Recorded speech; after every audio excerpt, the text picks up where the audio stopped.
সত্য তথ্যভিত্তিক সংবাদ আপনারা পরিবেশন করেন, তার ব্যাপারে কিন্তু সরকারের কোনো বাধা নেই, কিন্তু মানুষকে মিথ্যাভাবে হেয় প্রতিপন্ন করেন না।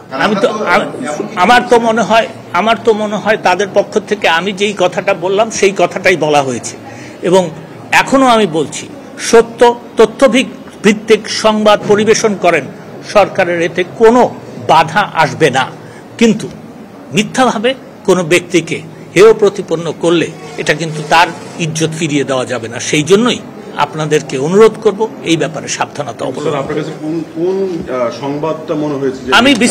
আমি তো স্পেসিফিক কিছু বলার চেষ্টা করছি না, আমি আপনাদেরকে জেনারেল কথা বলছি, অনুরোধ করছি। যে কথা হচ্ছে যে এইটার তো কোনো নাই, সরকারকে জানানোর ব্যাপার আছে, সরকারকে জানাতে হবে। কারণ আমি আপনাদেরকে আরেকটা কথা বলি, যে দেখেন, এই যখন দুদক কোনো সরকারি কর্মকর্তার বিরুদ্ধে ব্যবস্থা নেয়, তখন সরকারকে জানানো প্রয়োজন এই কারণে যে সরকার এই কর্মকর্তার বিরুদ্ধে যে একটা দুদক যে একটা ব্যবস্থা নিচ্ছে সেটা সম্বন্ধে ওয়াকিবহাল থাকে, এবং তার সম্বন্ধে কি ব্যবস্থা নিতে হবে সেটাও সরকারকে চিন্তা ভাবনা করতে হয়।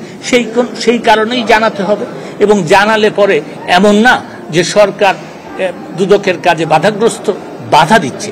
এইটা হচ্ছে সমন্বয়ের ব্যাপার।